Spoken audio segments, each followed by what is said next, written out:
어머님, 그 미련한 여자는 이번 달도 돈 꼬박꼬박 보냈대요? 아유, 말도 마라 얘. 우리 며느리 아주 바보 같잖니. 식모처럼 부려먹는 재미가 쏠쏠하네. 오호. 장롱 구석에서 발견한 시어머니의 뻔뻔한 문자 한 줄. 그걸 본 며느리는 너무 기가 막혀서 그 자리에 털썩 주저앉고 말았습니다. 아이고, 세상에 이게 다 뭐야.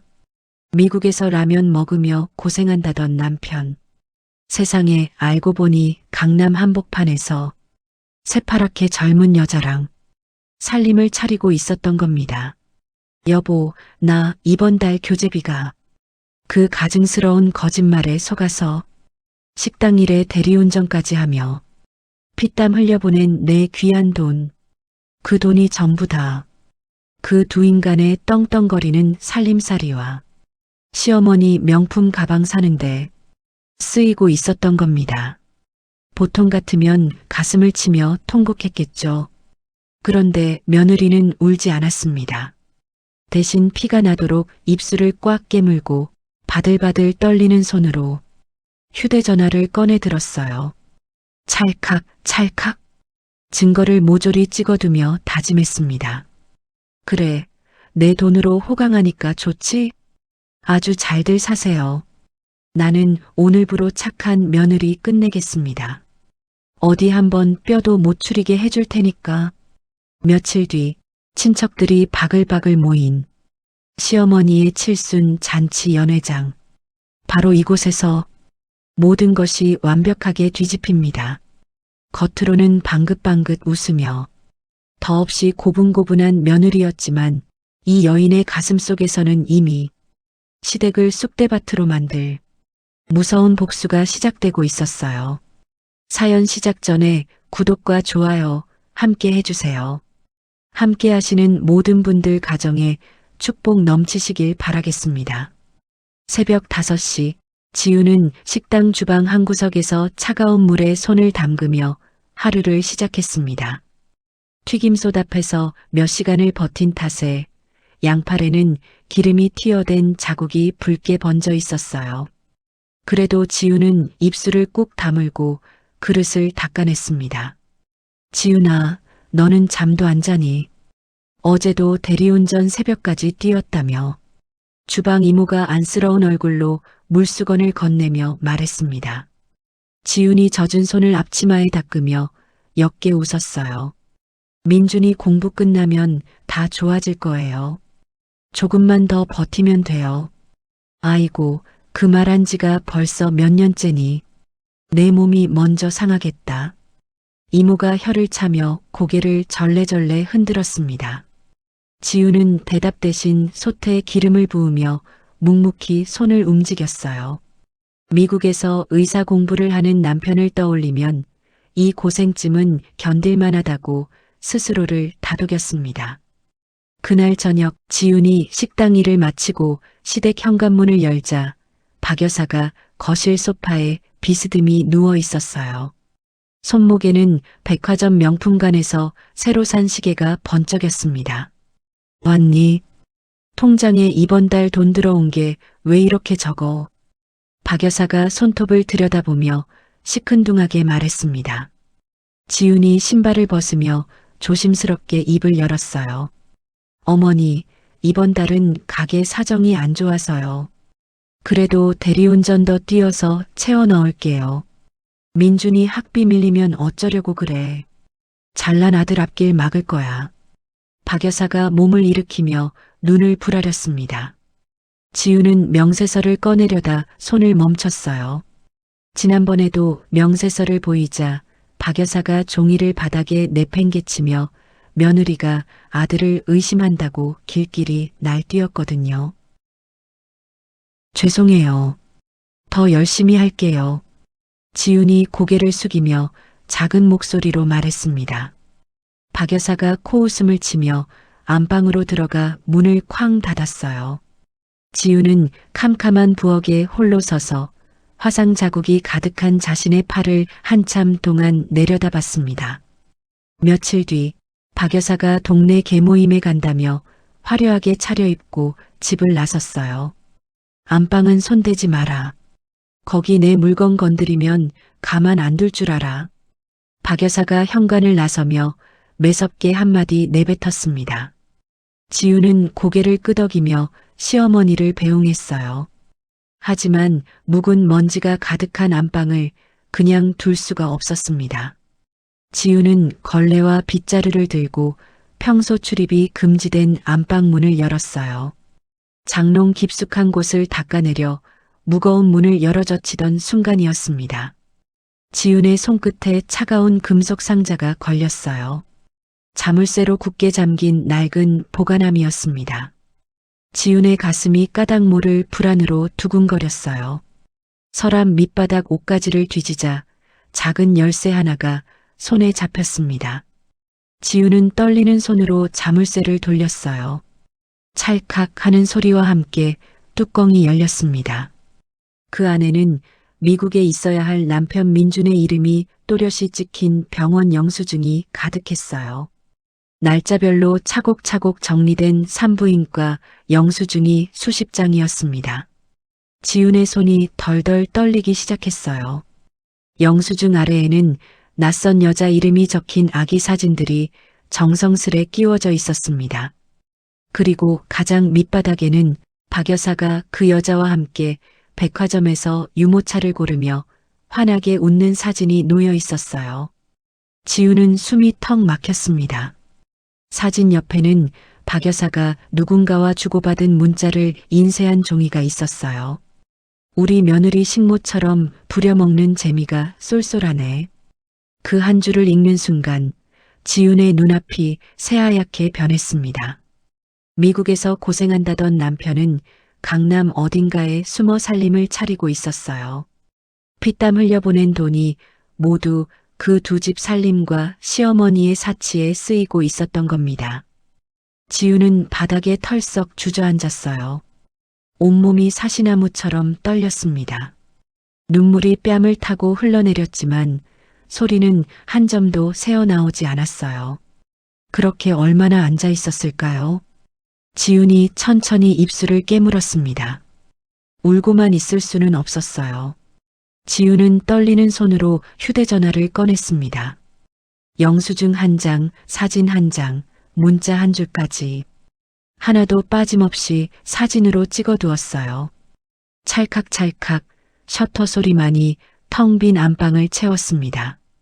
증거를 모두 담은 뒤 지우는 보관함을 처음 그대로 되돌려 놓았어요. 지문 하나, 흐트러진 옷가지 하나 남기지 않았습니다. 장롱 문을 닫는 지훈의 눈빛이 조금 전과는 완전히 달라져 있었어요. 저녁이 되자 계모임에서 돌아온 박 여사가 또 반찬 투정을 부렸습니다. 이게 사람 먹으라고 차린 밥상이니 손맛이 영 글러먹었어. 박 여사가 젓가락으로 반찬을 뒤적이며 짜증을 냈어요. 지우는 식탁 밑으로 주먹을 꽉 움켜쥐었습니다. 그러고는 고개를 숙이며 평소보다 더 고분고분한 목소리로 대답했어요. 입에 안 맞으셨어요. 내일은 더 신경 써서 차릴게요. 박 여사는 만족스러운 듯 콧노래를 부르며 밥상을 물렸습니다. 지우는 묵묵히 그릇을 치우며 속으로 다짐했어요. 이 집에서 반드시 모든 것을 되돌려 받겠다고요. 그날 밤 지우는 어두운 방에 홀로 앉아 휴대전화 속 영수증을 다시 들여다봤습니다. 영수증에 찍힌 주소를 손가락으로 천천히 짚어 내려갔어요. 강남의 한 고급 아파트 이름이 또렷하게 적혀 있었습니다. 지훈의 눈동자가 어둠 속에서 차갑게 빛났어요. 남편이 숨어 사는 그곳이 어디인지 이제 알아낼 차례였습니다. 지훈은 휴대전화를 가슴에 꼭 끌어안고 천천히 눈을 감았어요. 내일 새벽 가야 할 곳이 정해졌습니다. 다음 날 새벽 지훈은 대리운전을 나간다며 집을 나섰습니다. 하지만 발걸음이 향한 곳은 강남의 고급 주상복합 아파트였어요. 영수증에 적힌 주소를 따라가자 지하 주차장 입구가 모습을 드러냈습니다. 지우는 차를 세우고 조심스럽게 안으로 들어갔어요. 그리고 한쪽 구석에서 낯익은 외제차 한 대를 발견했습니다. 자신의 이름으로 다달이 돈을 갚고 있는 바로 그 차였어요. 지훈의 손끝이 차갑게 식었습니다. 지훈은 기둥 뒤에 몸을 숨기고 숨을 죽였어요. 1시간, 2시간이 흘렀습니다. 다리가 저려오고 손발이 얼어붙었지만 지훈은 자리를 뜨지 않았어요. 그렇게 반나절이 지났을 무렵이었습니다. 엘리베이터 문이 열리며 한 남자가 걸어 나왔어요. 미국에 있어야 할 남편 민준이었습니다. 그런데 민준의 곁에는 배가 부른 젊은 여자가 다정하게 팔짱을 끼고 있었어요. 민준이 그 여자의 허리를 감싸 안으며 부드럽게 말했습니다. 오늘은 뭐 먹고 싶어? 입덧 좀 가라앉았어. 여자가 민준의 어깨에 머리를 기대며 애교 섞인 목소리로 대답했어요. 오빠가 사주는 건 다 좋아. 우리 아기도 좋아할걸. 지우는 기둥을 붙잡은 손에 힘이 풀렸습니다. 귓가에서 윙윙거리는 소리가 났어요. 저 다정한 목소리, 저 따뜻한 손길. 지훈에게는 단 한 번도 보여준 적 없던 모습이었습니다. 지훈은 입을 틀어막고 터져나오려는 신음을 삼켰어요. 그러고는 떨리는 손으로 다시 휴대전화를 꺼냈습니다. 두 사람이 차에 오르는 모습을 영상으로 담기 시작했어요. 민준의 차가 주차장을 빠져나가자 지훈도 거리를 두고 조용히 뒤를 따랐습니다. 두 사람은 고급 음식점에서 한참을 머물렀어요. 지훈은 멀찍이 떨어진 자리에서 그 모습을 하나하나 사진으로 남겼습니다. 식사를 마친 두 사람은 아기용품을 파는 큰 매장으로 들어갔어요. 민준이 작은 베넷 저고리를 들고 흐뭇하게 웃었습니다. 여자는 그 옆에서 유모차를 이리저리 밀어보며 콧노래를 불렀어요. 그때였습니다. 매장 입구로 누군가 반갑게 손을 흔들며 들어왔어요. 박 여사였습니다. 박 여사가 여자의 손을 덥석 붙잡으며 환하게 웃었어요. 아이고, 우리 손주 옷 사러 왔구나. 어디 보자, 살은 좀 올랐니? 여자가 박 여사의 팔에 매달리며 어리광을 부렸습니다. 어머니, 저 요즘 입덧 때문에 통 못 먹어요. 챙겨주세요. 박 여사가 여자의 등을 토닥이며 흐뭇하게 대답했어요. 그럼 내가 다 챙겨줘야지. 우리 집 귀한 손주 가진 사람인데. 지우는 매장 기둥 뒤에 선 채 그 광경을 지켜봤습니다. 자신을 식모처럼 부리며 며느리 대접 한 번 안 해준 시어머니였어요. 그런 박 여사가 낯선 여자의 손을 친딸처럼 어루만지고 있었습니다. 지훈의 두 눈에 차가운 빛이 스쳤어요. 지훈은 더 이상 그 자리에 있을 수 없었습니다. 조용히 매장을 빠져나온 지훈은 곧장 한 변호사 사무실을 찾아갔어요. 지훈은 모아온 사진과 영수증을 책상 위에 쏟아놓으며 말했습니다. 이 사람들 제대로 죗값 치르게 하고 싶어요. 도와주세요. 변호사가 자료를 한 장 한 장 넘겨보더니 안경을 고쳐 썼어요. 이거 보통 일이 아니네요. 남편분이 보낸 돈으로 딴살림을 차린 거예요. 지훈이 두 손을 무릎 위에 가지런히 모으며 차분하게 대답했습니다. 네. 한 푼도 빠짐없이 돌려받고 싶어요. 그리고 그 집안 무너뜨리고 싶어요. 변호사가 잠시 지훈을 바라보다 고개를 끄덕였어요. 좋습니다.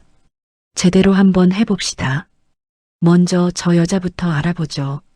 며칠 뒤 변호사가 지훈에게 서류 한 장을 건네며 말했습니다. 그 여자 이름이 유리예요. 망한 사업가 딸인데 빚이 산더미더군요. 지훈이 서류를 받아들며 미간을 좁혔어요. 돈을 노리고 민준이한테 접근한 거군요. 그렇죠. 두 사람 다 욕심에 눈이 먼 겁니다. 변호사가 펜으로 책상을 톡톡 두드리며 말했습니다. 지훈은 자신이 보낸 돈의 흐름과 유리가 쓴 카드 내역을 나란히 펼쳐 놓았어요. 피땀 흘려 보낸 돈이 어디로 흘러갔는지 한눈에 들어왔습니다. 이걸로 횡령이고 사기고 다 걸 수 있어요. 고소장 준비할게요. 변호사가 단호하게 말하며 서류를 챙겼어요. 지훈이 천천히 고개를 끄덕였습니다. 그리고 한 가지 더 있어요. 민준이가 재산 빼돌리지 못하게 묶어주세요. 변호사가 눈을 동그랗게 뜨며 지훈을 바라봤어요. 이런 것까지 다 알아보셨네요. 보통 내기가 아니십니다. 지훈이 옅게 웃으며 자리에서 일어섰습니다. 이제 시작인걸요. 지훈은 변호사 사무실을 나서며 깊게 숨을 들이마셨어요. 복수의 무대는 일주일 뒤로 정해졌습니다. 바로 박 여사의 칠순 잔치였어요. 지훈은 그날을 위해 모든 것을 준비하기로 마음먹었습니다. 집으로 돌아온 지훈은 여느 때처럼 박 여사의 밥상을 차렸어요. 어머니, 따뜻할 때 드세요. 국이 식으면 맛없어요. 지훈이 환하게 웃으며 국그릇을 내려놓았습니다. 박 여사가 흡족한 표정으로 숟가락을 들었어요. 그래도 며느리가 손맛은 좀 늘었네. 칠순 잔치 음식 준비도 네가 도와라. 그럼요. 어머니 칠순인데 제가 빠질 수 없죠.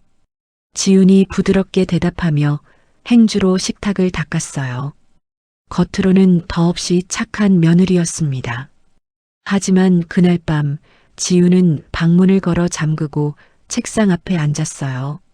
수십 개의 서류 봉투에 증거 자료를 한 장씩 나눠 담기 시작했습니다. 친척들 손에 빠짐없이 쥐어줄 봉투였어요. 지훈의 손길은 조금의 흔들림도 없었습니다. 창밖으로 칠순 잔치까지 남은 날이 하루씩 줄어들고 있었어요. 지훈은 마지막 봉투를 봉하며 가만히 눈을 감았습니다. 일주일 뒤 칠순 잔치 당일 박 여사는 강남에서 제일 비싼 한정식집에 큰 연회장을 통째로 빌렸습니다. 일가 친척 수백 명이 모여들어 자리가 발 디딜 틈 없이 들어찼어요. 박 여사는 곱게 한복을 차려입고 손님들 사이를 누비며 인사를 받았습니다. 지훈은 화장기 하나 없는 야윈 얼굴로 연회장 구석을 지켰어요. 빈 그릇을 치우고 손님들 잔을 채우며 쉴 새 없이 몸을 움직였습니다. 민준이는 왜 안 보여? 미국에서 못 왔나? 친척 한 사람이 박 여사에게 물었어요. 박 여사가 어깨를 으쓱하며 목소리를 높였습니다. 우리 아들이 곧 세계적인 의사가 돼서 돌아온다잖아. 큰 돈 벌어올 거야. 박 여사가 자랑을 늘어놓자 친척들이 부러운 듯 고개를 끄덕였어요. 지훈은 그릇을 치우다 말고 잠시 손을 멈췄습니다. 하지만 이내 아무 일 없다는 듯 다시 빈 접시를 포겠어요. 잔치가 무르익어 갔습니다. 박 여사가 마이크를 잡고 감사 인사를 하려는 순간이었어요. 연회장 뒷문이 거칠게 열리며 누군가 성큼성큼 들어왔습니다. 배가 잔뜩 부른 유리였어요. 경호하던 직원들이 막아섰지만 유리는 그들을 밀치고 앞으로 나아갔습니다. 박 여사의 얼굴이 새파랗게 질렸어요. 박 여사가 황급히 단상에서 내려와 유리의 팔을 잡아 끌었습니다. 너 여기가 어디라고 와. 어서 나가. 박 여사가 다급하게 속삭이며 유리를 끌어냈어요. 하지만 유리는 박 여사의 손을 뿌리치고 마이크를 빼앗았습니다. 여러분, 제 뱃속 아기가 누구 아이인지 아세요? 바로 최민준 씨 아들이에요. 유리의 목소리가 연회장에 쩌렁쩌렁 울려 퍼졌어요. 순간 연회장이 찬물을 끼얹은 듯 조용해졌습니다. 친척들이 서로 얼굴을 마주보며 웅성거리기 시작했어요. 바로 그때였습니다. 지훈이 구석에서 천천히 걸어 나왔어요. 손에는 미리 준비한 서류 봉투가 가득 들려 있었습니다. 지훈은 봉투를 열어 안에 든 사진과 영수증을 테이블마다 던졌어요. 민준과 유리가 다정하게 찍은 사진들이 친척들 앞에 흩뿌려졌습니다. 병원 영수증과 두 사람의 외식 사진이 차례로 펼쳐졌어요. 친척들이 사진을 집어들고 눈을 부릅떴습니다. 이게 다 뭐야? 민준이가 미국에 있는 게 아니었어. 여기 이 여자랑 애까지 있잖아. 세상에. 여기저기서 탄식과 고함이 터져 나왔어요. 연회장은 순식간에 아수라장으로 변했습니다. 친척들이 박 여사를 둘러싸고 따져 묻기 시작했어요. 이거 사실이야. 어떻게 된 거야, 형님? 며느리 등골 빼먹으면서 아들 딴살림을 숨겨줬단 말이야. 박 여사는 사방에서 쏟아지는 손가락질에 잠시 휘청였습니다. 하지만 곧 정신을 차리고 단상 위로 올라갔어요. 박 여사가 마이크를 움켜쥐고 악을 쓰듯 소리쳤습니다. 다들 뭘 모르고 그래. 저 며느리가 애를 못 낳았어. 박 여사가 지훈을 손가락으로 가리키며 외쳤어요. 대를 끊을 뻔한 걸 유리가 핏줄을 이어준 거야. 은인이라고. 친척들이 어이없다는 표정으로 박 여사를 쳐다봤습니다. 지훈은 그 자리에 꼿꼿이 서서 박 여사를 바라봤어요. 손끝 하나 떨지 않았습니다. 그때 연회장 입구로 민준이 헐레벌떡 들어왔어요. 상황을 살핀 민준이 곧장 유리 곁으로 걸어가 섰습니다. 여러분, 오해예요. 지훈이가 보낸 돈은 내가 받을 만한 돈이었어요. 민준이 뻔뻔한 얼굴로 말했어요. 공부하느라 받은 스트레스 보상이라고요. 이 소동도 다 지훈이 집착 때문이에요. 친척들이 기가 막힌다는 듯 입을 벌렸습니다. 지훈은 그 말에 단 한마디도 대꾸하지 않았어요. 대신 가방을 열어 서류 한 뭉치를 꺼냈습니다. 법원 도장이 찍힌 이혼 서류와 재산을 묶는다는 통지서였어요. 지훈이 그 서류를 박 여사의 얼굴을 향해 힘껏 던졌습니다. 종이가 허공에 흩날리며 박 여사의 발치로 떨어졌어요. 잘들 사세요. 저는 이만 끝내겠습니다. 지훈이 차분한 목소리로 한마디 남기고 돌아섰어요. 연회장을 가득 메운 친척들이 멍하니 그 뒷모습을 바라봤습니다. 지훈은 곧장 시댁으로 향했어요. 당장 짐을 챙겨 나올 생각이었습니다. 그런데 현관 앞에 낯선 남자들이 떡하니 버티고 서 있었어요. 박 여사가 미리 불러둔 사람들이었습니다. 박 여사님 지시야. 짐이고 뭐고 그냥 나가. 남자 하나가 지훈의 어깨를 거칠게 밀치며 말했어요. 지훈이 비틀거리며 현관 밖으로 떠밀려 났습니다. 외투 한 벌 챙기지 못한 채였어요. 한겨울 칼바람이 지훈의 얇은 옷 속을 파고들었습니다. 현관문이 등 뒤에서 쾅 닫혔어요. 지훈은 차가운 길바닥에 홀로 남겨졌습니다. 주머니를 뒤지니 꼬깃꼬깃한 지폐 몇 장이 전부였어요. 지훈은 그 돈을 손에 꼭 쥐고 걸음을 옮겼습니다. 골목 깊숙한 곳에 불 켜진 찜질방 간판이 보였어요. 지훈은 안으로 들어가 가장 구석진 수면실 바닥에 몸을 웅크렸습니다. 차가운 바닥의 한기가 등을 타고 올라왔어요. 지훈은 무릎을 끌어안고 천장을 올려다봤습니다. 방금 전까지 멀쩡한 집의 며느리였던 사람이었어요. 이제는 갈 곳 없는 신세가 되어버렸습니다. 지훈의 눈가에 물기가 차올랐어요. 하지만 지훈은 이를 악물고 눈물을 삼켰습니다. 울고 있을 시간조차 아까웠어요. 당장 내일 아침부터 돈을 벌어야 했습니다. 소송 비용도 먹고 살 돈도 한 푼 없었으니까요. 지훈은 차가운 바닥에 누운 채 두 주먹을 꽉 쥐었어요. 반드시 살아남아 모든 것을 되갚아주겠다고 다짐했습니다. 창밖으로 새벽이 천천히 밝아오고 있었어요. 다음 날 새벽부터 지훈은 잠시도 쉬지 않고 일거리를 찾아 나섰습니다. 동트기 전에는 인력시장에 나가 막리를 받았어요. 낮에는 식당 주방에서 산더미 같은 그릇을 닦았습니다. 밤이 되면 편의점 계산대에 서서 졸린 눈을 비볐어요. 끼니는 가게에서 버리려고 내놓은 도시락으로 때웠습니다. 찬밥을 입에 넣으며 지훈은 휴대전화 속 증거 사진을 다시 들여다봤어요. 조금만 더 버티자. 조금만 더. 지훈이 마른 입술을 달싹이며 혼잣말을 했습니다.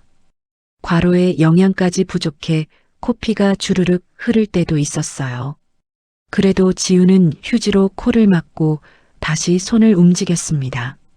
틈만 나면 경찰서와 변호사 사무실을 오갔어요. 새로 찾은 증거를 한 장이라도 더 보태기 위해서였습니다. 한편 강남의 고급 아파트에서는 민준이 카드를 들고 안절부절 못하고 있었어요. 유리의 산후조리원 예약금을 결제하려던 참이었습니다. 그런데 카드가 자꾸 거절되는 거예요. 민준이 카드를 단말기에 몇 번이고 다시 긁었습니다. 이게 왜 이래? 분명히 돈이 있는데. 민준이 인상을 잔뜩 찌푸리며 중얼거렸어요. 옆에 있던 유리가 짜증 섞인 목소리로 다그쳤습니다. 오빠, 통장에 돈 없는 거 아니야. 나 조리원 못 가는 거야. 아니야. 잠깐 무슨 착오가 있나 봐. 민준이 식은땀을 닦으며 황급히 박 여사에게 전화를 걸었어요. 엄마, 내 계좌가 다 막혔어. 돈을 한 푼도 못 빼. 전화기 너머로 박 여사의 코웃음이 들려왔습니다. 걱정 마라. 그 며느리가 부리는 얄팍한 수작이야. 곧 풀려. 박 여사는 대수롭지 않다는 듯 말했어요. 그러고는 자기 카드로 유리의 명품 가방과 조리원 비용을 척척 긁어댔습니다. 박 여사는 며느리가 무슨 일을 벌이고 있는지 까맣게 몰랐어요. 그 무렵 지훈의 변호사가 조용히 움직이기 시작했습니다. 변호사는 민준이 일하던 큰 병원에 두툼한 봉투를 보냈어요. 민준이 환자 돈을 빼돌려 딴 살림에 썼다는 내용이 담겨 있었습니다. 며칠 지나지 않아 병원 안에 흉흉한 소문이 돌았어요. 최 선생이 환자 돈을 가로챘다며. 그것도 바람 피우는 여자한테. 단골 환자들이 예약을 줄줄이 취소하고 있어. 병원 로비는 항의하러 온 사람들로 북새통을 이뤘습니다. 게다가 유리에게 돈을 빌려준 빚쟁이들까지 들이닥쳤어요. 빚쟁이들이 병원 앞에서 유리를 내놓으라며 소란을 피웠습니다. 민주는 동료 의사들 앞에서 고개조차 들지 못했어요. 그러던 어느 비 오는 밤이었습니다. 지우는 몸이 천근만근 무거운 채로 대리운전 콜을 받았어요. 빗길에 차가 그만 미끄러지고 말았습니다.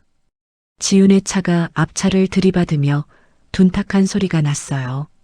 다행히 크게 다친 사람은 없었지만 합의금이 문제였습니다.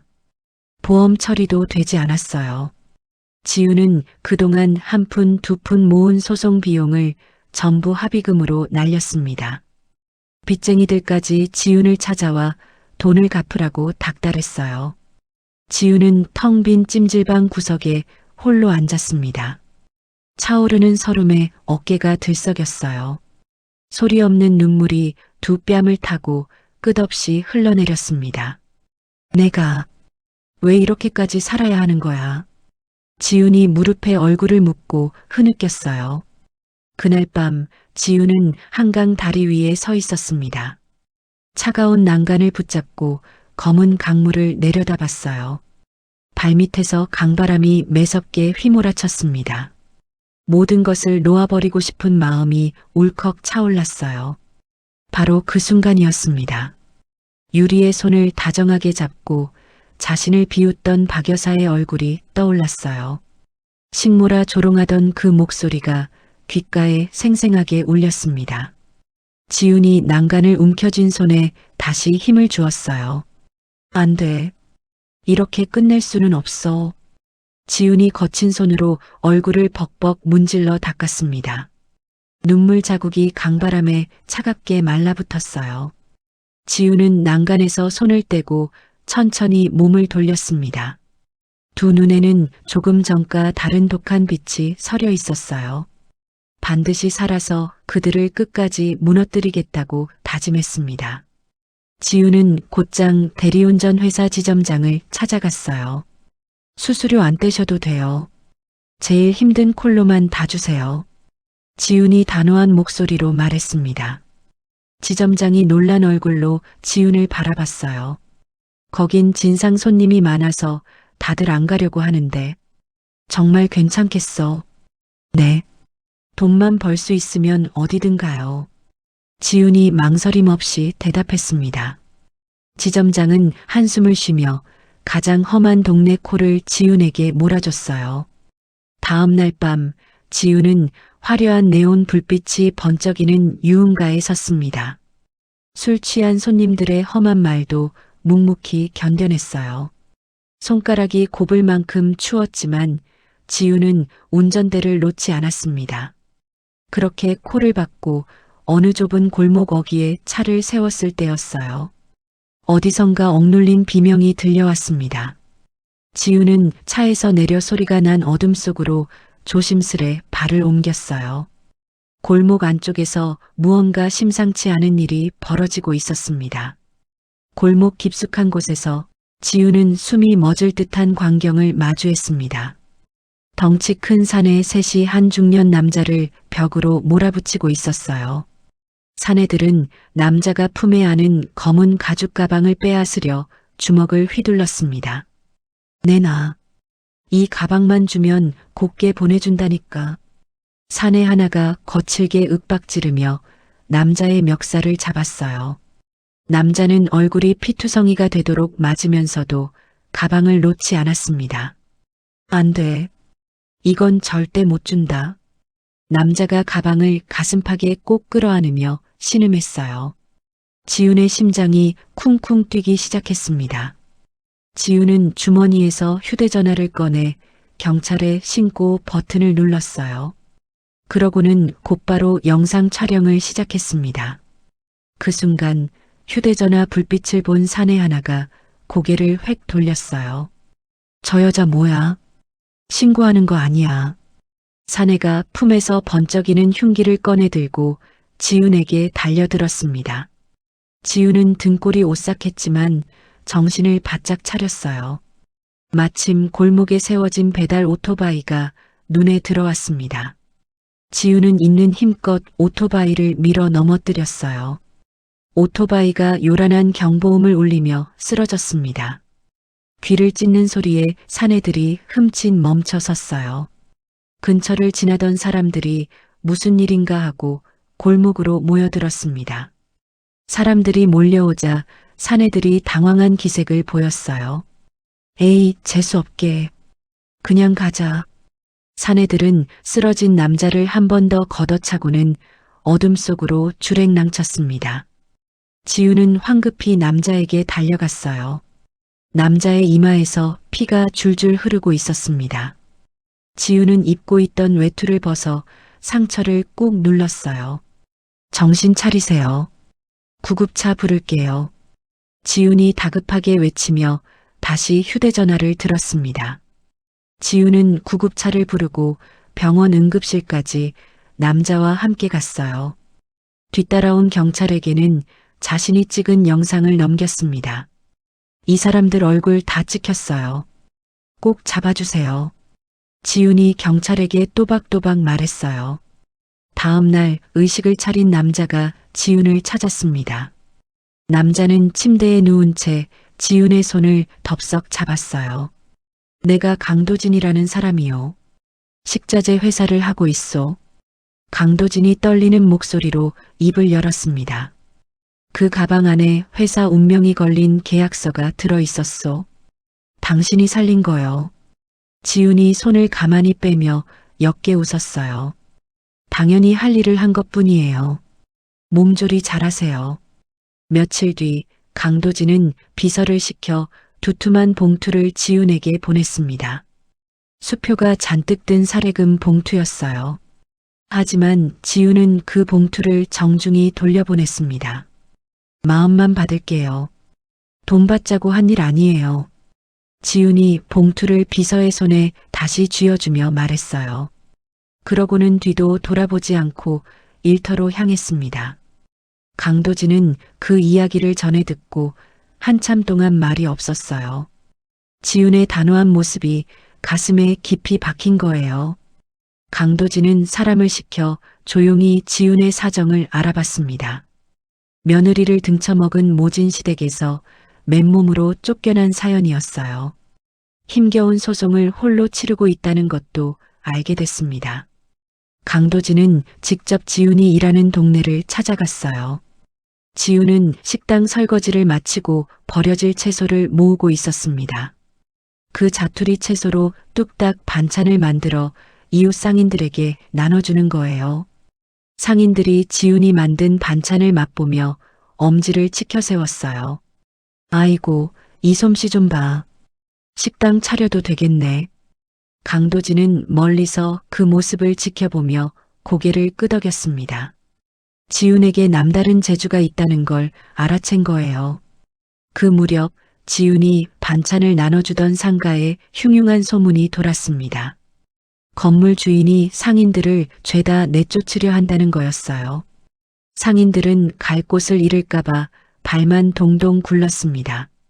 강도진은 그 소식을 듣고 회사 자금을 동원했어요. 그러고는 그 건물을 통째로 사버렸습니다. 며칠 뒤 강도진이 지훈을 1층 상가로 불렀어요. 이 건물 내가 샀소. 여기서 반찬 가게를 제대로 해보지 않겠소. 강도진이 서류 한 장을 지훈 앞에 내밀며 말했습니다. 지훈이 눈을 동그랗게 뜨고 강도진을 바라봤어요. 갑자기 무슨 말씀이세요? 저는 보증금도 없는데요. 지훈이 손사래를 치며 머뭇거렸습니다. 강도진이 부드럽게 웃으며 서류에 한 줄을 더 적었어요. 1년치 세는 안 받겠소. 주방 기계도 다 넣어주고 재료도 싸게 대주리다. 지훈이 입을 다물지 못한 채 강도진을 쳐다봤습니다. 왜 저한테 이렇게까지 해주시는 거예요? 지훈이 떨리는 목소리로 물었어요. 강도진이 잠시 창밖을 바라보다 천천히 대답했습니다. 내 목숨을 구해준 사람이요. 그리고 그 솜씨를 그냥 썩히기엔 너무 아깝소. 지훈은 한참 동안 서류를 내려다봤어요. 그러고는 떨리는 손으로 펜을 집어들었습니다. 지훈의 눈빛에 오래 잊고 있던 불씨가 다시 살아나고 있었어요. 계약서에 도장을 찍은 그날부터 지훈은 새벽 3시에 눈을 떴습니다. 수산시장과 농산물 도매시장을 직접 발로 누볐어요. 제일 싱싱한 재료만 골라 담느라 손이 부르텄습니다. 가게 주방에서는 밤을 꼬박 세우기 일쑤였어요. 지훈은 같은 반찬을 수백 번씩 다시 만들며 맛을 다듬었습니다. 이번엔 좀 짠 것 같은데 다시 해보자. 지훈이 국물을 한 숟갈 떠먹으며 혼잣말을 했어요. 며칠 밤을 새워가며 비법 육수를 완성한 날이었습니다. 지훈의 두 눈이 핏발이 서도록 붉어졌지만 입가에는 미소가 번졌어요. 마침내 깔끔한 간판을 단 가게가 문을 열었습니다. 간판에는 지훈의 찬방이라는 4글자가 또렷하게 박혔어요.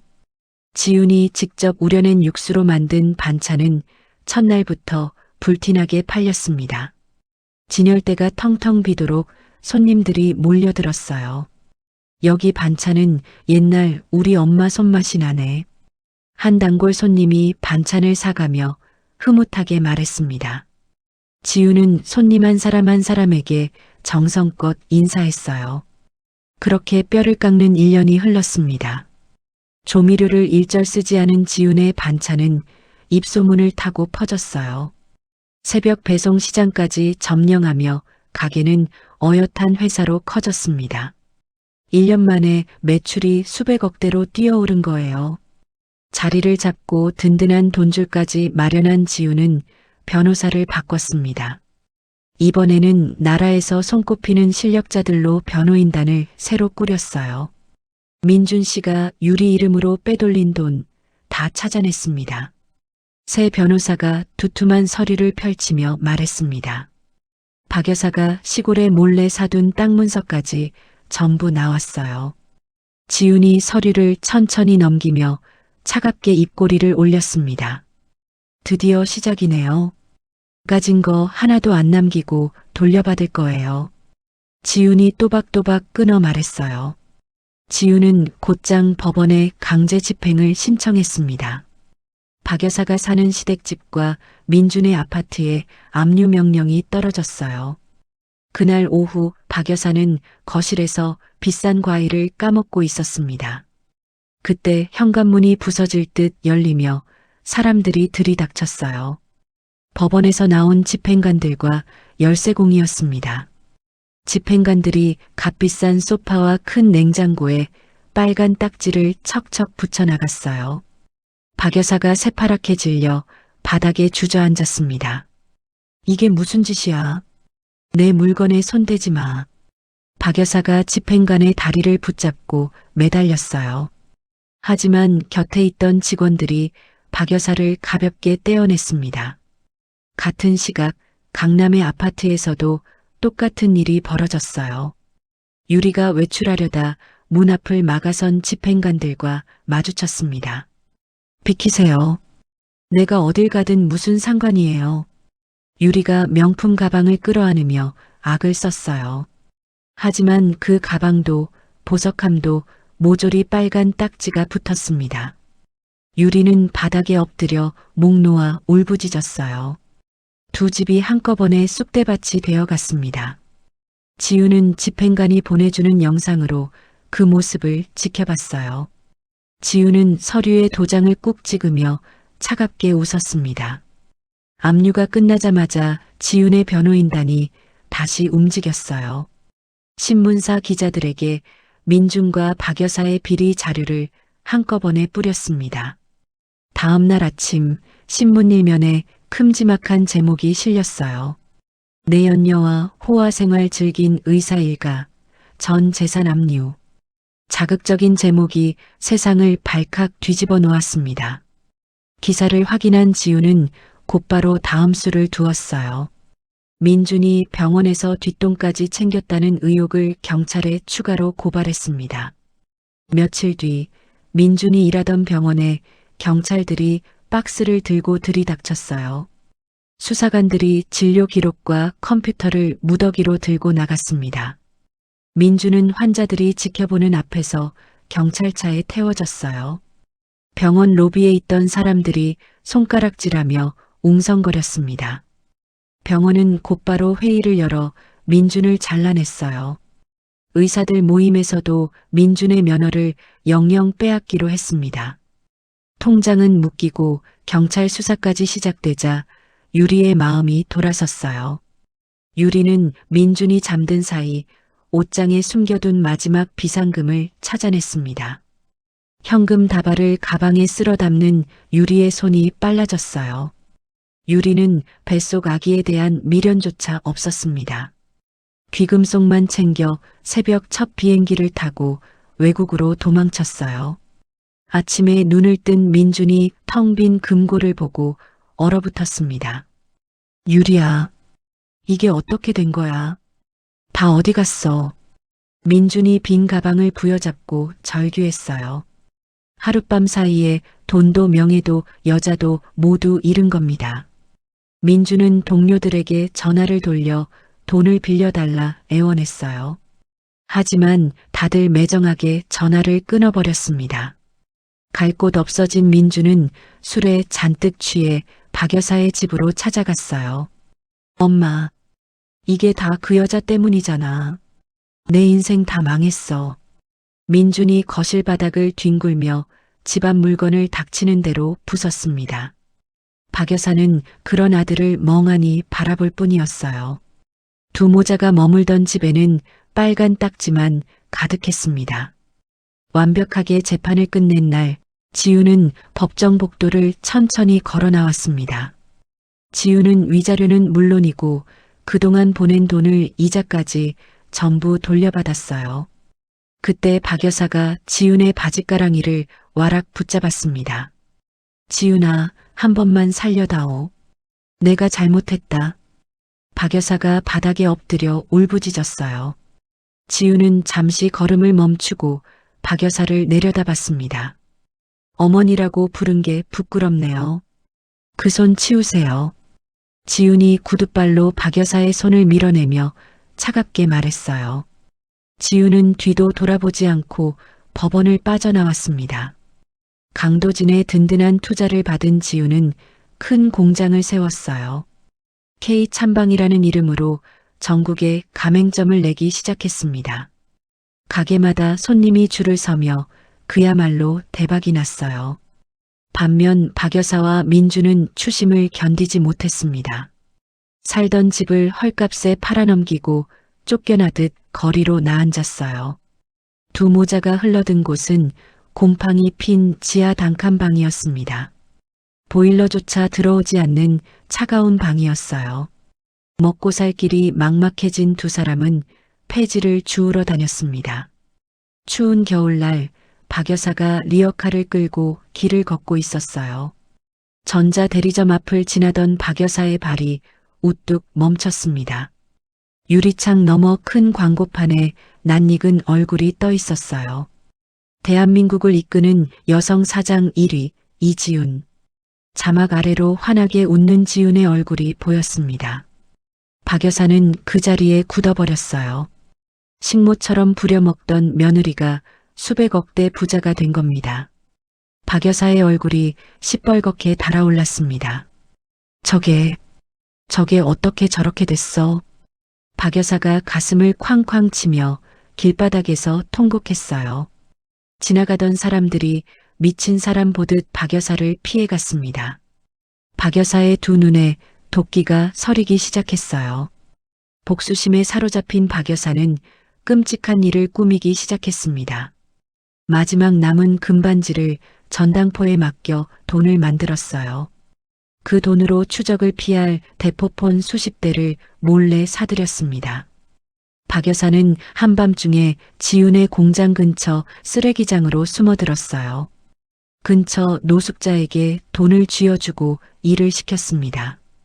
저기 썩은 배추 더미를 저 공장 담벼락으로 옮겨놔. 박 여사가 어둠 속에서 속삭이며 손가락질했어요. 그러고는 지훈의 회사 로고가 찍힌 깨끗한 상자를 그 옆에 슬쩍 놓았습니다. 박 여사는 마치 공장에서 썩은 채소를 쓰는 것처럼 사진을 찍었어요. 각도를 바꿔가며 수백 장을 찍어댔습니다. 박 여사는 CCTV가 없는 외진 동네 PC방을 골라다녔어요. 대포폰으로 가짜 계정을 수십 개나 만들었습니다. 그러고는 엄마들이 모이는 큰 인터넷 모임과 게시판에 글을 뿌렸어요. 조작한 사진과 함께 지훈의 회사를 헐뜯는 악의적인 글이었습니다. 썩은 반찬으로 돈 버는 여사장의 두 얼굴. 자극적인 제목의 글은 순식간에 퍼져나갔어요. 조회수가 수백만을 넘기며 인터넷이 발칵 뒤집혔습니다. 화가 난 사람들의 환불 요구 글이 쏟아지기 시작했어요. 지훈의 회사 고객센터는 항해 전화로 마비될 지경이었습니다. 큰 백화점과 마트들이 지훈의 제품을 진열대에서 모조리 뺐어요. 홈쇼핑 방송도 줄줄이 취소됐습니다. 회사 주가는 장이 열리자마자 곤두박질 쳤어요. 전국의 가맹점 주인들이 본사로 몰려와 피켓을 들었습니다. 우리는 어떻게 살라는 거야? 보상해내. 가맹점 주인들이 로비에서 목소리를 높였어요. 회사가 생긴 이래 가장 큰 위기가 닥친 겁니다. 임원들이 새파랗게 질린 얼굴로 회의실에 모여들었어요. 하지만 지훈은 흔들림 없는 눈으로 창밖을 내려다봤습니다. 지훈은 책상 위에 명패를 꽉 움켜쥐었어요. 도진아, 화이트 해커팀 바로 붙여줘. 처음 글 올린 사람 잡아내야 해. 지훈이 강도진에게 짧고 단호하게 말했습니다.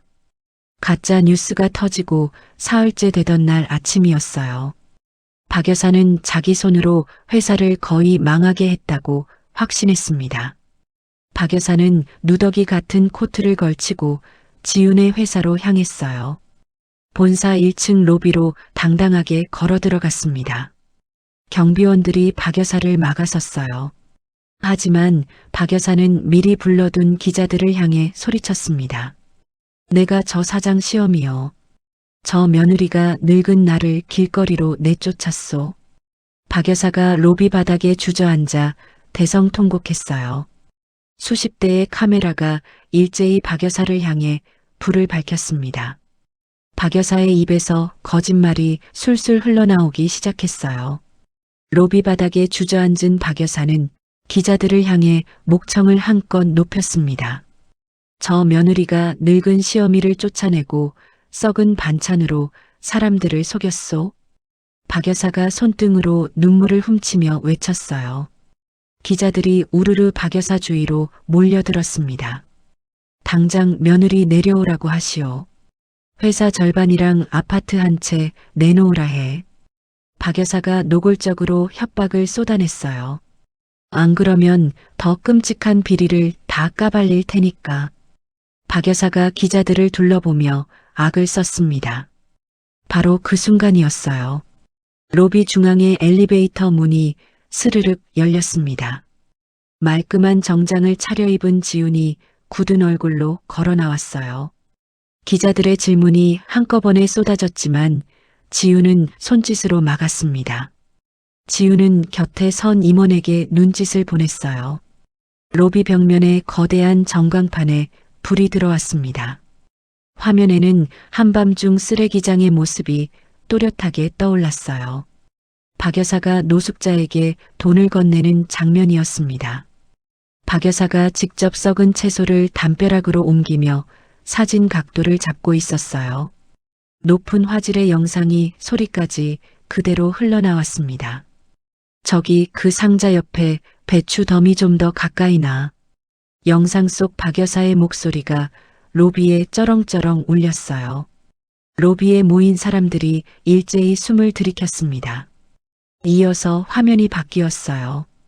박 여사가 외진 동네 PC방에서 키보드를 두드리는 장면이 떴습니다. 가짜 계정을 만들어 글을 올리는 모습이 고스란히 담겨 있었어요. 경찰이 추적한 결제 내역까지 화면에 줄줄이 나타났습니다. 모든 것이 박 여사가 꾸민 자작극이라는 증거였어요. 기자들이 일제히 박 여사를 향해 돌아섰습니다. 이거 본인 맞으시죠? 왜 거짓말을 하신 겁니까? 기자 하나가 마이크를 들이대며 다그쳤어요. 박 여사의 얼굴이 백지장처럼 하얗게 질렸습니다. 박 여사가 비틀거리며 출구 쪽으로 달아나려 했어요. 하지만 로비의 큰 화분에 발이 걸려 그대로 나뒹굴었습니다. 기자들이 쓰러진 박 여사를 겹겹이 둘러쌌어요. 지훈이 마이크를 잡고 차분하게 입을 열었습니다. 저희 회사를 무너뜨리려 한 이 사람을 끝까지 책임을 묻겠습니다. 지훈의 목소리에는 한치의 흔들림도 없었어요. 지훈의 발표가 끝나기 무섭게 경찰들이 로비로 들어왔습니다. 경찰이 발버둥 치는 박 여사의 두 손에 수갑을 채웠어요. 이거 나. 내가 누군 줄 알고. 놓으라니까. 박 여사가 악을 쓰며 몸부림쳤습니다. 박 여사가 순찰차에 짐짝처럼 실리는 모습이 속보로 퍼져나갔어요. 회사를 향하던 사람들의 분노가 순식간에 박 여사에게로 돌아섰습니다. 진실을 알게 된 사람들이 미안한 마음에 악플을 지웠어요. 오히려 지훈의 반찬을 일부러 더 많이 사주기 시작했습니다. 우리 사장님 힘내시라고 한 박스 더 시켰어요. 손님들의 응원글이 줄을 이었어요. 공장을 밤낮으로 돌려도 주문을 못 맞출 만큼 매출이 치솟았습니다. 떠났던 마트들도 조건을 바꿔가며 다시 납품을 사정했어요. 위기를 기회로 바꾼 지훈은 더 단단하게 일어섰습니다. 한편 유치장에 갇힌 박 여사는 매일 아들에게 편지를 썼어요. 민준아, 이 어미 좀 꺼내다오. 너밖에 없다. 하지만 민준은 이미 종적을 감춘 뒤였습니다. 사체를 끌어쓰다 조직폭력배에게 쫓기던 민준이었어요. 박 여사가 잡히던 날 밤 민준은 인천항에 숨어들었습니다. 남은 돈을 미랑 브로커에게 다 털어주었어요. 민준은 중국으로 가는 어선의 냉동 창고에 몸을 숨겼습니다. 배가 막 바다로 빠져나가려는 순간이었어요. 첩보를 입수한 해경이 어선을 덮쳤습니다. 얼어붙은 생선 더미 속에서 벌벌 떨던 민준이 끌려 나왔어요. 민준은 추위에 얼굴이 새파랗게 변해 있었습니다. 결국 박 여사는 거짓 소문을 퍼뜨린 죄로 징역 3년을 받았어요. 민준은 밀항과 사기죄가 합쳐져 징역 5년을 선고받았습니다. 두 모자는 나란히 교도소에 갇히는 신세가 됐어요. 재판이 진행되는 동안 사채업자들이 들이닥쳤습니다. 두 사람의 마지막 재산인 지하 단칸방 보증금마저 빼앗아 갔어요. 바깥 세상에서 두 사람의 흔적은 티끌 하나 남지 않았습니다. 지우는 끝까지 자리를 지켜준 직원들에게 두둑한 보너스를 안겼어요. 그리고 얼마 뒤 강도진과 조용한 혼례를 올렸습니다. 화려한 호텔 대신 강도진 집안의 오래된 한옥 마당이었어요. 가까운 사람들만 모인 자리에서 두 사람은 맞절을 했습니다. 곱게 한복을 차려입은 지훈이 강도진을 마주보며 미소 지었어요. 길고 험했던 지난날의 사슬이 마침내 끊어진 겁니다. 혼례가 끝난 뒤 지훈은 마당의 화로 앞에 섰어요. 장롱에서 찾아냈던 그 영수증과 사진의 사본을 손에 들었습니다. 지훈은 미련 없이 그것들을 불길 속으로 던져 넣었어요. 악몽 같던 과거가 새카만 재가 되어 흩어졌습니다. 지훈이 곁에 선 강도진의 손을 꼭 잡았어요. 이제 다 끝났어. 우리 잘 살아보자. 지훈이 따뜻하게 말하며 강도진을 올려다봤습니다. 강도진이 지훈의 어깨를 감싸 안으며 고개를 끄덕였어요. 타오르는 불꽃이 두 사람의 얼굴을 환하게 비쳤습니다. 박 여사가 교도소에 갇히고 한 달이 지났습니다. 좁은 감방 안에서도 박 여사는 반성할 줄을 몰랐어요. 오히려 같은 방 사람들에게 억울하다며 떠들어댔습니다. 내가 며느리한테 재산을 다 빼앗긴 거야. 내가 피해자라고. 박 여사가 가슴을 치며 하소연했어요. 같은 방 사람들은 코웃음을 치며 등을 돌렸습니다. 박 여사는 배급받은 종이에 무언가를 빼곡히 적어 내려갔어요. 지훈이 다니는 길과 회사 위치를 그려 넣었습니다. 박 여사의 눈에 섬뜩한 빛이 번뜩였어요. 박 여사는 출소만 하면 지훈에게 끔찍한 짓을 하겠다고 다짐했습니다. 그 생각에 사로잡혀 밤잠도 이루지 못했어요. 한편 다른 교도소에 갇힌 민준의 처지는 더 비참했습니다.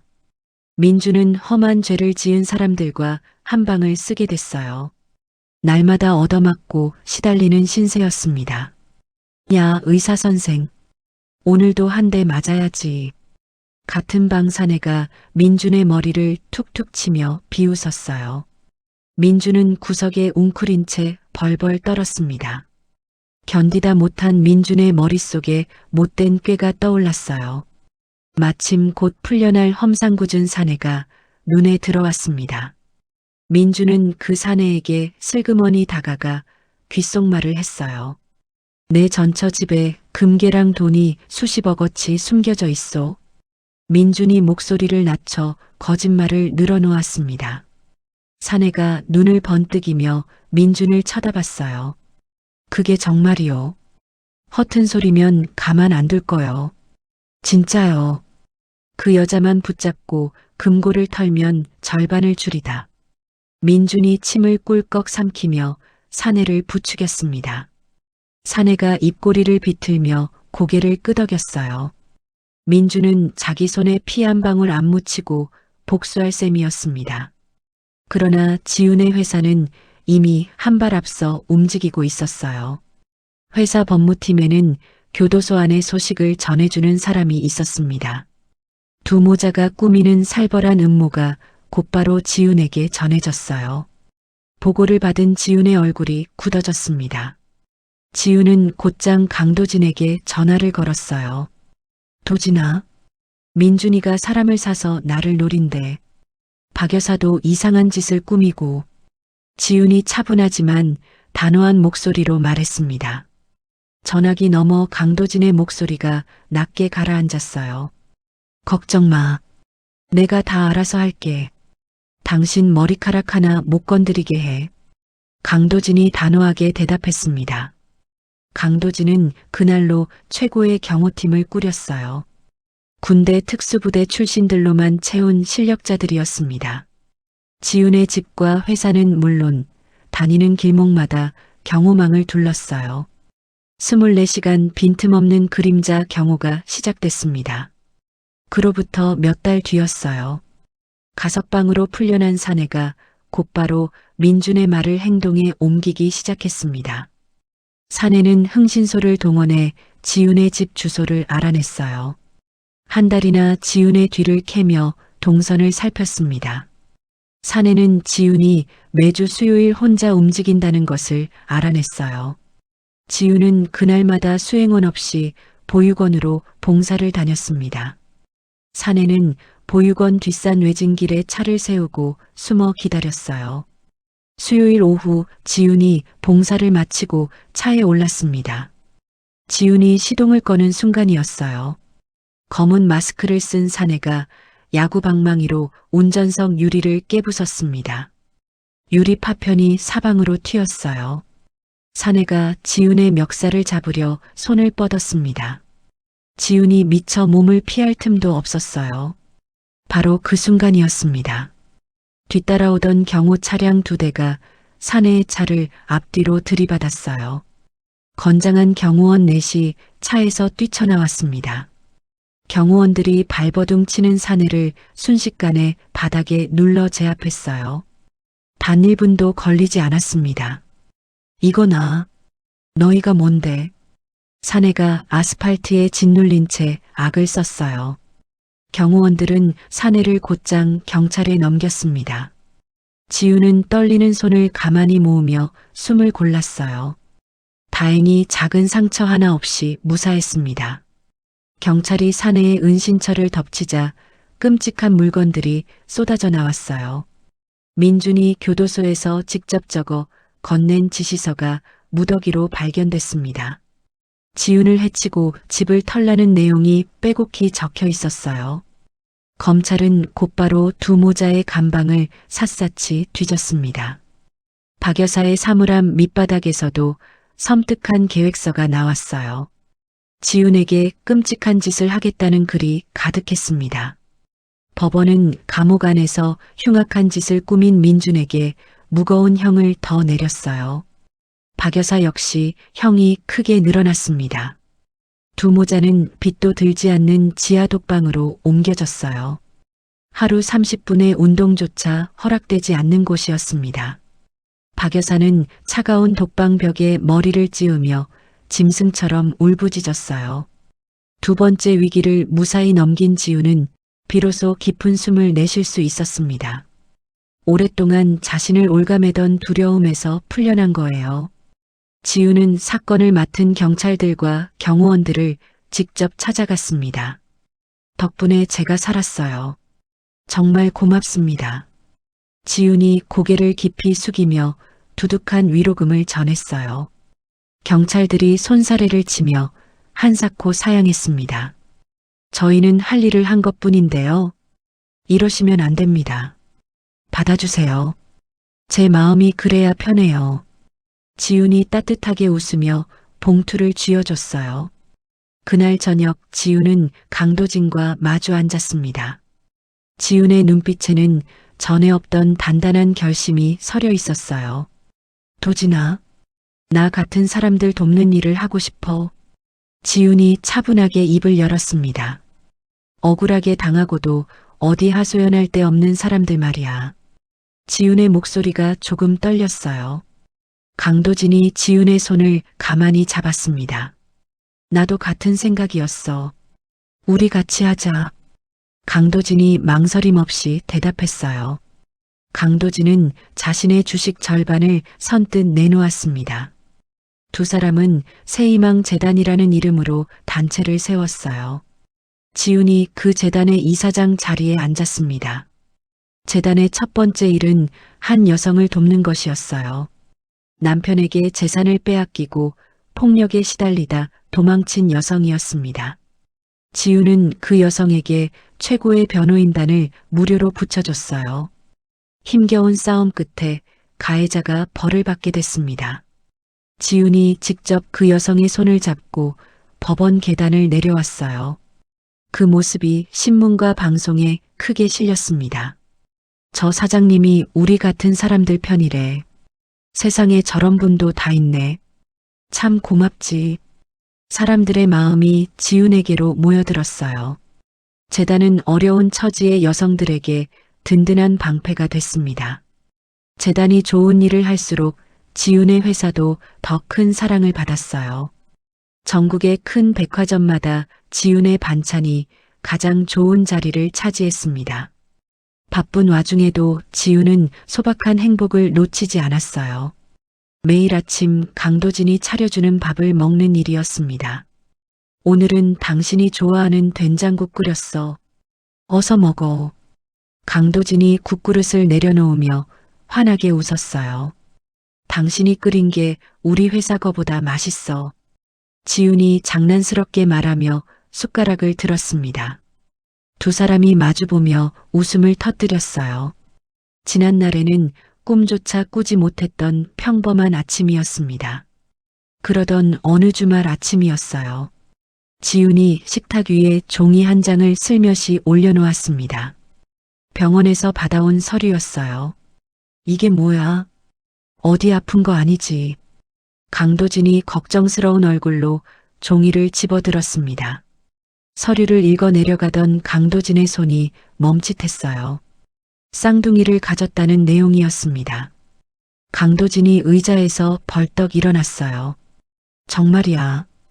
우리한테 아기가, 그것도 둘이나.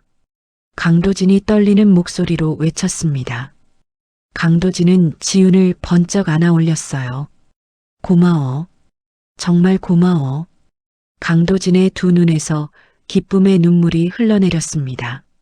지훈도 강도진의 품에 안겨 가만히 눈을 감았어요. 따뜻한 행복이 두 사람을 포근하게 감쌌습니다.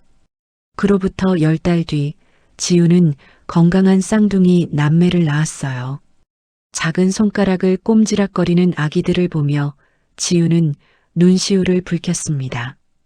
찜질방 바닥에서 떨던 시절이 까마득한 예실처럼 느껴졌어요. 아기들이 무럭무럭 자라는 사이 회사도 쑥쑥 커갔습니다. 지훈의 회사는 마침내 1년 매출 1조 원을 넘어섰어요. 아시아 곳곳에 한국 음식 가게를 내기 위한 큰 행사를 열었습니다. 서울에서 제일 좋은 호텔의 큰 연회장이었어요. 행사장에는 안팎의 기자들과 손님들이 발 디딜 틈 없이 모였습니다. 지훈이 깔끔한 옷차림으로 단상에 올랐어요. 지훈은 또렷한 목소리로 회사의 앞날과 약속을 이야기했습니다. 지훈의 연설이 끝나자 우레 같은 박수가 쏟아졌어요. 사람들이 모두 일어서서 손뼉을 쳤습니다. 행사가 끝난 뒤 강도진이 깜짝 선물을 준비했어요. 호텔 꼭대기 정원을 통째로 빌린 겁니다. 수백 개의 촛불이 길을 따라 곱게 늘어서 있었어요. 쌍둥이 남매가 뒤뚱뒤뚱 걸어와 지훈의 품에 안겼습니다.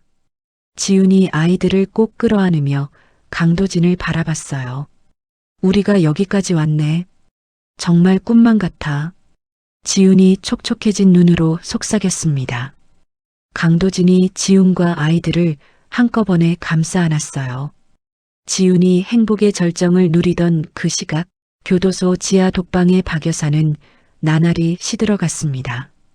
박 여사는 밤마다 극심한 배 통증을 호소하며 바닥을 뒹굴었어요. 아이고 배야. 사람 좀 살려줘. 나 좀 봐줘. 박 여사가 차가운 바닥을 긁으며 신음했습니다. 하지만 교도관들은 들은 척도 하지 않았어요. 박 여사가 그동안 꾀병과 자해를 밥 먹듯 했던 탓이었습니다. 또 시작이네. 약 줄 테니까 그만 좀 하시오. 교도관이 진통제 몇 알을 던져주고 돌아섰어요. 박 여사는 그 약을 삼키며 끙끙 앓았습니다. 며칠 뒤 아침이었어요. 점호 시간에 박 여사가 거품을 물고 쓰러진 채 발견됐습니다. 박 여사는 곧장 큰 병원으로 실려갔어요. 검사 결과는 모두를 놀라게 했습니다. 이미 손 쓸 수 없을 만큼 병이 깊었어요. 남은 시간이 석 달뿐이라는 진단이었습니다. 소식을 들은 민준이 특별 면회를 허락받고 병원을 찾았어요. 박 여사는 뼈만 앙상하게 남아 산소줄을 꽂고 누워 있었습니다. 민준이 어머니의 병상으로 다가갔어요. 그런데 민준은 어머니의 손을 잡지 않았습니다. 엄마, 혹시 나 모르게 숨겨둔 땅이나 통장 없어? 응. 민준이 환자복을 거머쥐고 흔들며 다그쳤어요. 엄마, 정신 차리고 말해봐. 마지막 비상금 어디 있냐고. 민준의 두 눈에는 핏발이 서 있었습니다. 박 여사가 힘없이 고개를 가로저었어요. 없다. 다 빼앗겼어. 한 푼도 없어. 박 여사의 목소리가 가늘게 떨렸습니다. 민준은 혀를 차며 자리에서 벌떡 일어났어요.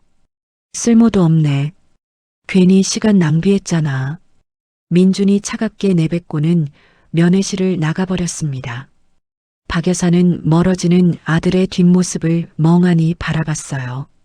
죽음을 앞둔 어미를 동전 지갑 취급한 겁니다. 박 여사의 메마른 눈에서 굵은 눈물이 흘러내렸습니다. 그제야 며느리 지훈이 떠올랐어요. 밤낮 없이 일하며 자신을 떠받들던 며느리였습니다. 그 진심을 짓밟고 식모 취급했던 지난날이 스쳐갔어요. 박 여사는 피눈물을 쏟으며 가슴을 쳤습니다. 병이 온몸으로 퍼져 교도소로 돌아갈 수도 없게 됐어요. 박 여사는 무료로 환자를 돌봐주는 병원을 전전했습니다. 그러다 한가난한 사람들을 위한 병원에 이름도 없이 입원했어요. 공교롭게도 지훈의 재단이 돕는 병원이었습니다. 박 여사는 그 사실조차 까맣게 몰랐어요. 박 여사는 흐릿한 정신으로 병상에 누워 헛것을 봤습니다. 자신을 돌보는 간호사 얼굴이 지훈으로 보이는 환각에 시달렸어요. 저리 가. 나한테서 떨어져. 박 여사가 허공에 손을 휘저으며 발작을 일으켰습니다. 어느 날 병실 앞 화면에 뉴스가 흘러나왔어요. 지훈이 환하게 웃으며 좋은 일에 큰 돈을 기부하는 장면이었습니다. 세계가 알아주는 사장이 된 며느리의 모습이었어요. 박 여사는 마른 기침과 함께 검은 피를 토했습니다. 마지막이 가까워졌음을 박 여사도 직감했어요. 박 여사는 떨리는 손으로 종이 한 장을 받아들었습니다. 며느리에게 잘못을 빌고 싶었어요. 박 여사는 삐뚤빼뚤한 글씨로 한자 한자 적어 내려갔습니다. 자신의 죄를 인정하고 뼈저리게 사죄한다는 유언이었어요. 며칠 뒤 그 유언장이 지훈의 사무실로 배달됐습니다. 지훈은 봉투를 뜯어 핏자국이 번진 종이를 펼쳤어요. 지훈은 아무런 동요 없이 글을 끝까지 읽어 내려갔습니다. 지난날의 서름도 미움도 더는 일어나지 않았어요. 지훈은 그 종이를 조용히 문서 파쇄기에 밀어 넣었습니다. 스위치를 누르자 종이가 잘게 부서져 내렸어요. 지훈은 비서에게 담담하게 일렀습니다.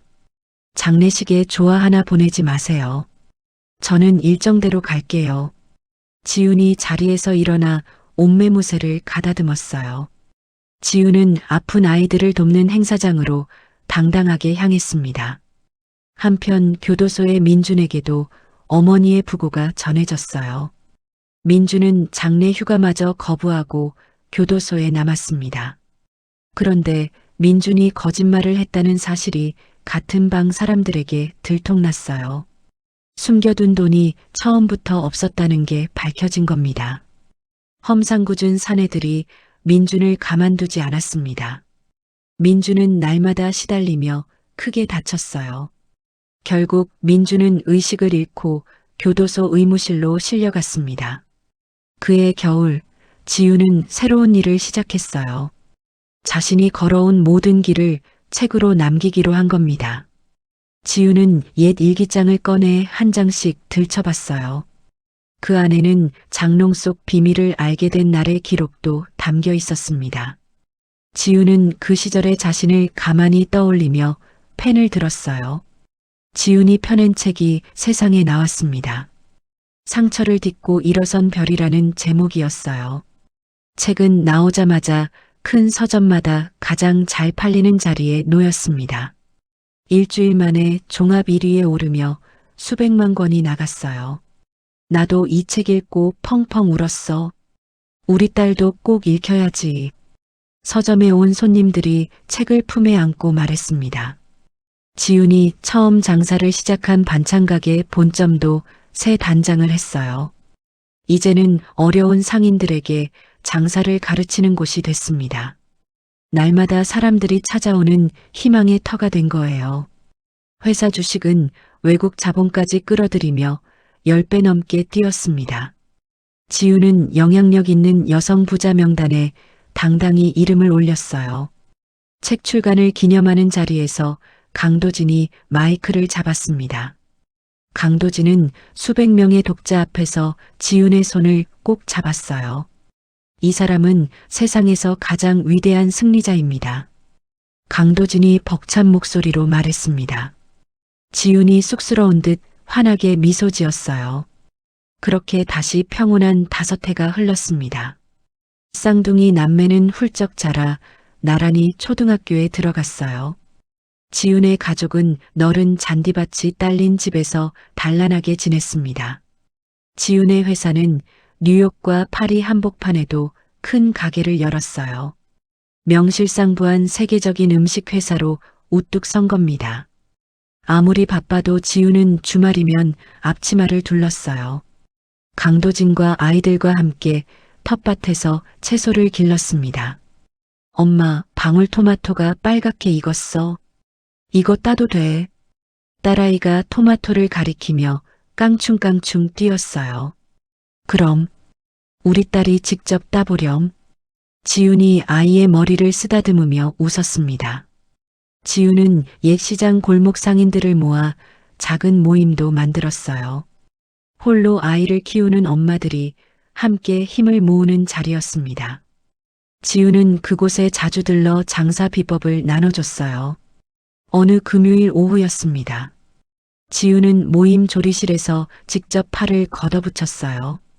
지훈의 자랑인 비법 육수 만드는 법을 사람들 앞에서 선보였습니다.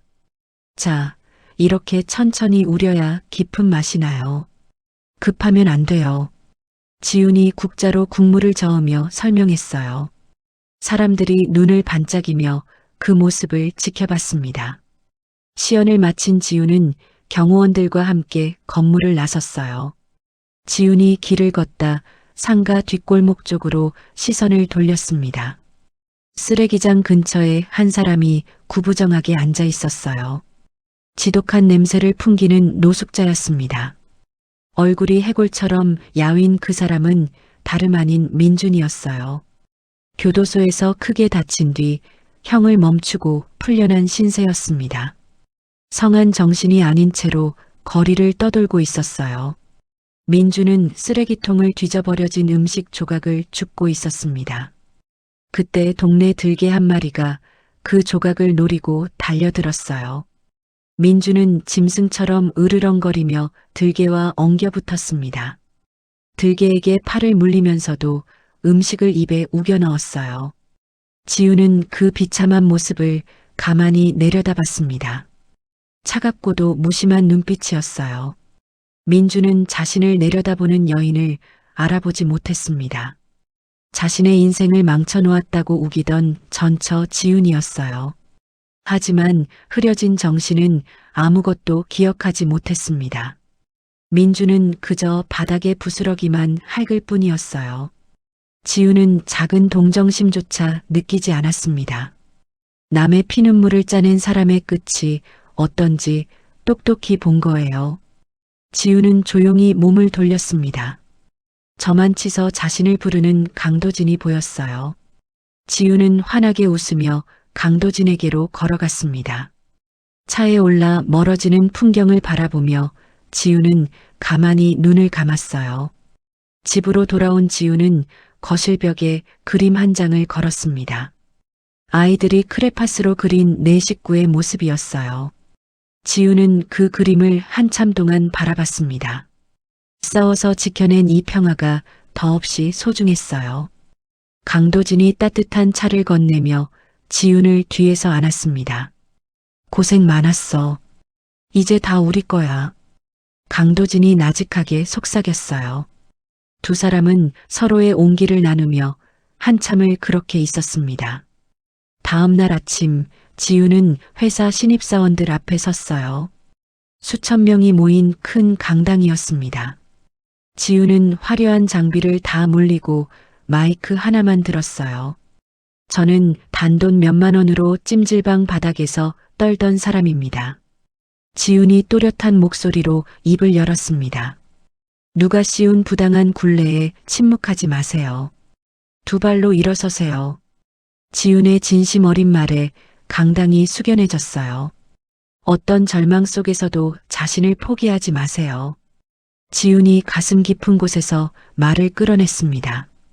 수천 명의 청중이 일제히 일어나 손뼉을 쳤어요.